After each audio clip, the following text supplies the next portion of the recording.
Good morning, everyone. Myself Bhavya Jha. I have done my masters in animal science, and today I am going to teach you one of the topics of biology, that is nutrition. In nutrition, also, mainly we will be discussing about the nutrition in humans, which involves the digestive system in humans. Okay, so before we start about nutrition, we need to know that what is nutrition and what is the difference between a living and a non-living organism. So main difference between living and non-living organism is the dependence of their life processes. So life processes are one of those things which makes the differences between living and non-living things. Living things have several life processes, like there is growth, there is reproduction, there is digestion, respiration, circulation, excretion. All these are the processes which occurs in the body of an organism, which makes them different from a non-living thing. So now the one of the life process is nutrition, and a very important life process is nutrition. So what is nutrition? Nutrition is the process of acquiring food that is needed for nourishment and sustenance of an organism. Sustenance means sustainability, how an organism will survive in the environment. So for the survival of an organism, the living organism, they depend on the food. They need to acquire the food, they need to get the food, obtain the food from the nature. Now how can they obtain the food? There are two modes of nutrition. One is autotrophic and the other is heterotrophic. So autotrophic mode of nutrition is the mode of nutrition in which an organism can make their own food, or they can synthesize their own food. Now you might think that we also can make the food. No, actually we can cook the food. In the kitchen we can cook the food for our survival. But there is difference between cooking and making. Living organisms that can synthesize the food or that can make the food, they are under the category of autotrophic mode of nutrition, like plants. In plants, there is a process called photosynthesis, in which they acquire the photo, that means light, sunlight. With the help of the sunlight, with the help of the simple inorganic compounds, they uses the sunlight, they convert this into the complex form, complex organic compounds in the form of carbohydrates, which is one of the component of the food. So this today we are not going to discuss about the process of photosynthesis. This was just a gist that what is photosynthesis. Photosynthesis is the process by which the plants can make their own food. So the organisms that can make their own food, they are autotrophic. Examples, we have plants, algae and some bacteria. There are some algae and some bacteria also which are able to produce the food, their own food. Now, when they are making the food, they are not only making for themselves but also for the other organisms. And that form of food is called as heterotrophic. Heterotrophic nutrition is that nutrition in which the organism is dependent on other organism for their food. Like if we talk about humans, we depend on either the plant products or the animal products for our survival, for our food. So we are called as heterotrophic. The heterotrophic has some examples like bacteria, fungi and animals including human beings.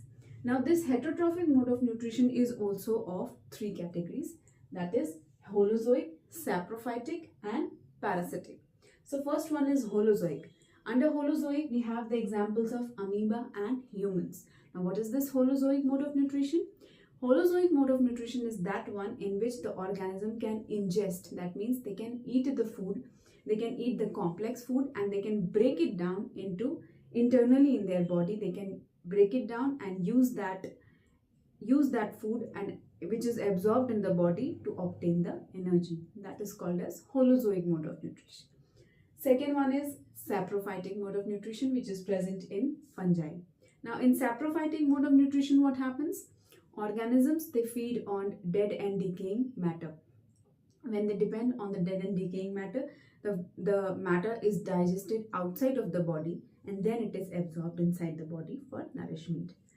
Then the third one is parasitic, which is present in leech ascaris. There are several examples of parasites. Some parasites live inside the body of an organism or some can live outside of also. That is called ecto and endoparasite. When they are living inside, that is endoparasite, and when they are living outside of the body, that is ectoparasite. Now what is this parasite? Parasite are those organisms, or parasitic mode of nutrition is that mode in which the organism feed on the body of the host organism. On the host organism or inside the host organism when they obtain the nourishment. So one organism is harmed and the other is benefited. That kind of nutrition is called parasitic mode of nutrition. Now, this was the overall view of nutrition. Now we have to study about nutrition in humans. So what is nutrition in humans? What kind of nutrition we have? We have heterotrophic mode of nutrition. Under heterotrophic also, we have the category omnivores. So humans are omnivores. That means they can eat both plant-based food as well as animal-based food. Those organisms which can feed on both type of category, that is plant-based or animal-based products, they are called as omnivores. Being more complex, humans have a very complicated nutrition system. We know that our body, our system is very complicated. We have a very complicated system. Several systems or several processes are occurring at the same time in the human body. So for that, we require a system for digestion also of the food to obtain the energy. The digestive system has an alimentary canal and associated digestive glands which together function to nourish the body. So in the human body, there are several digestive glands which along with the alimentary canal, they together form the digestive system.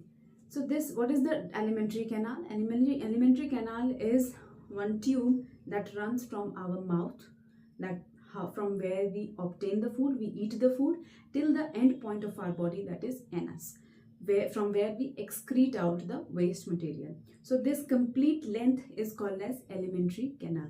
Okay, so alimentary canal along with some digestive glands. Now what are these glands? They give some kind of enzymes.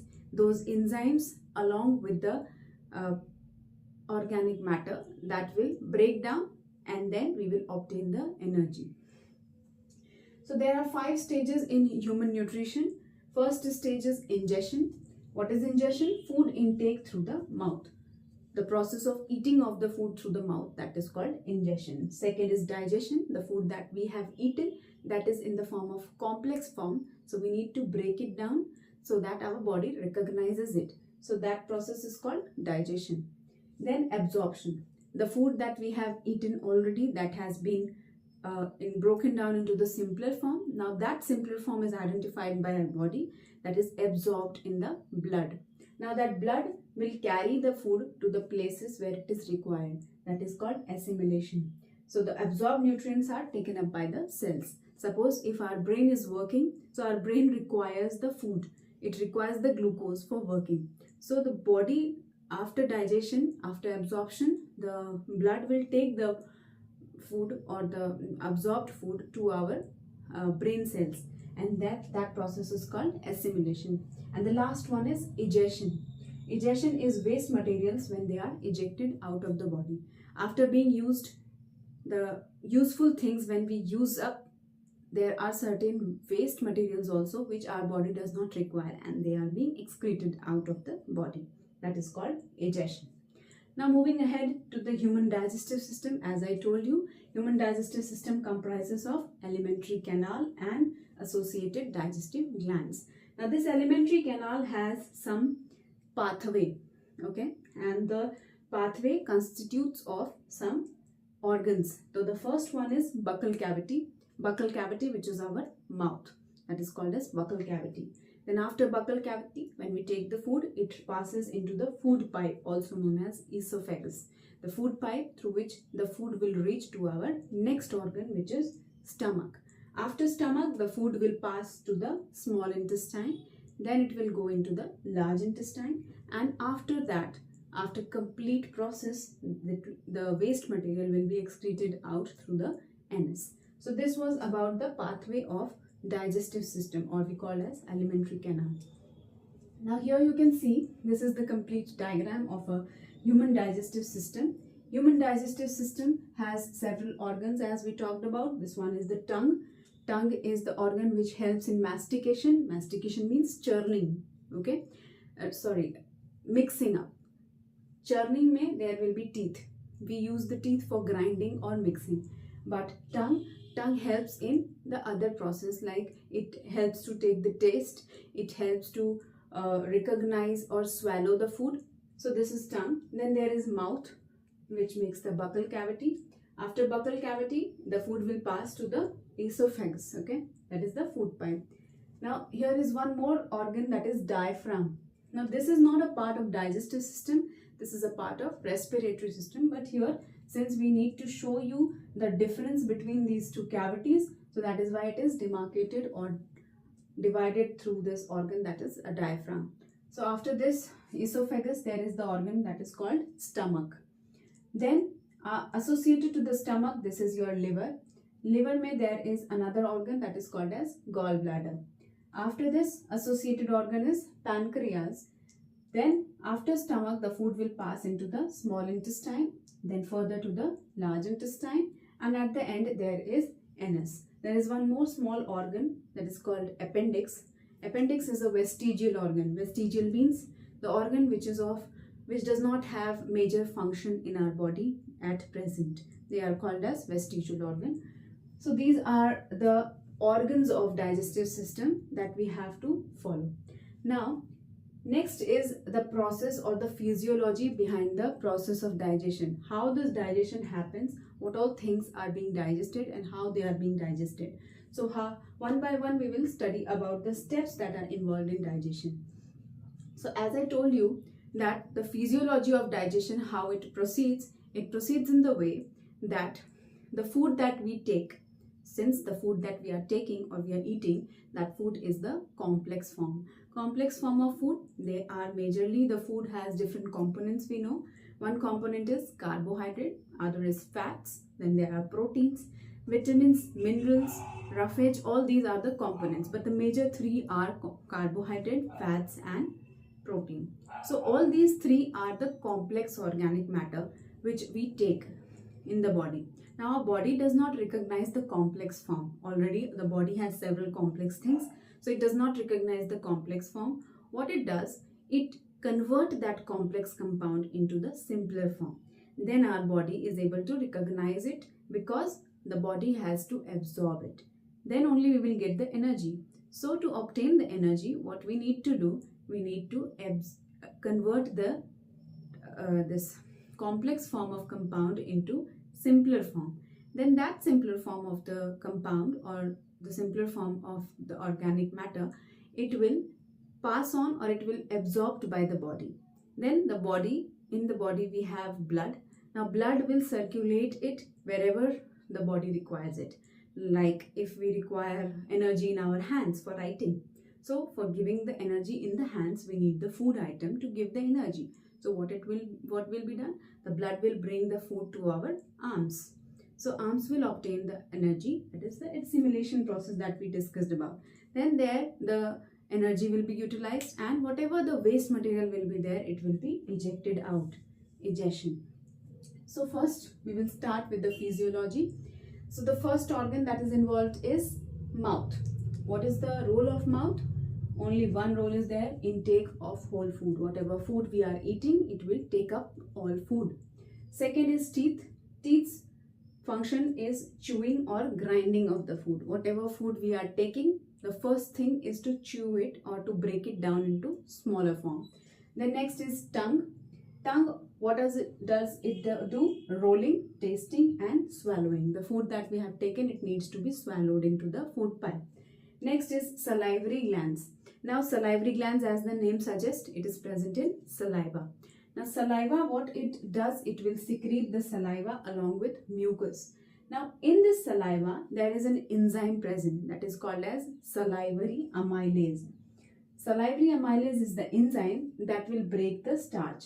Now starch is a kind of carbohydrate. It is a complex carbohydrate. What does it do? It breaks this starch into simpler form of sugar, that is glucose. So this starch is broken down. So here only the first digestion process starts in the mouth itself. In the mouth with the help of saliva, salivary glands. After that, the first component broken down is starch, which will be broken down into the sugar, simple sugar, with the help of salivary amylase enzyme. अब enzyme क्या है? Enzyme is basically those substances that helps in the breakdown. For now, you know this. So salivary glands, then the food will pass through the esophagus, which is the food pipe. It will pass through it. So take the food from mouth to stomach by peristaltic movement. Now what is this movement? Since this food pipe or esophagus is muscular, now you know that muscles have the property of contraction and relaxation. So what does this food pipe do? It contract and relax, and this is the movement that they do, that is called as peristaltic movement. When they do the such movement, they will cause a wave formation here, which will pass the food from mouth to stomach. Next is stomach. Here there are some gastric glands. The term gastric is related to stomach. So there are some glands. We talked about that alimentary canal along with the digestive glands is together make the digestive system. So these all glands are present in the digestive system. One of those is gastric glands. So gastric glands will secrete gastric juice in the stomach. Now this gastric juice has three components. One is pepsin, other is HCl, and the third one is mucus. Pepsin is one of the enzyme. P for pepsin, P for protein. Pepsin will break down the protein. As we saw here, saliva was in the saliva we saw that starch was breaking down into sugar. Here pepsin, what it will do? It will break down the protein into peptones. Okay, protein will be broken down into their smaller components. Second one is HCl, hydrochloric acid. Now hydrochloric acid will create a medium, acidic medium in the body, in the stomach. It will create the acidic medium which will help in this process of breaking down of protein. Next is mucus. Mucus will help in protecting the inner lining of the stomach. Now since acidic medium, too much acid is also not good for the body, so it will be protected with the help of mucus. Now after here stomach, the food will pass to the small intestine. Here in small intestine there are some intestinal enzymes. Now here also some enzymes are there that will convert some substances like carbohydrate, the component of food, carbohydrate, it will be broken down into glucose, the smaller unit. Then fats, they will be converted into fatty acid and glycerol. And the third one is protein. Protein, they will be converted into their simplest form, that is amino acid. So now we have the simplest form of the food. The complex form were carbohydrate, fats and proteins. Now they are being digested, yani they are being converted into their simpler form, which is being recognized by our body. So carbohydrate will be converted into glucose, fat will be converted into fatty acid and glycerol, and protein will be converted into amino acids. Now after this small intestine, here the digestion process is complete since we got all the smaller components.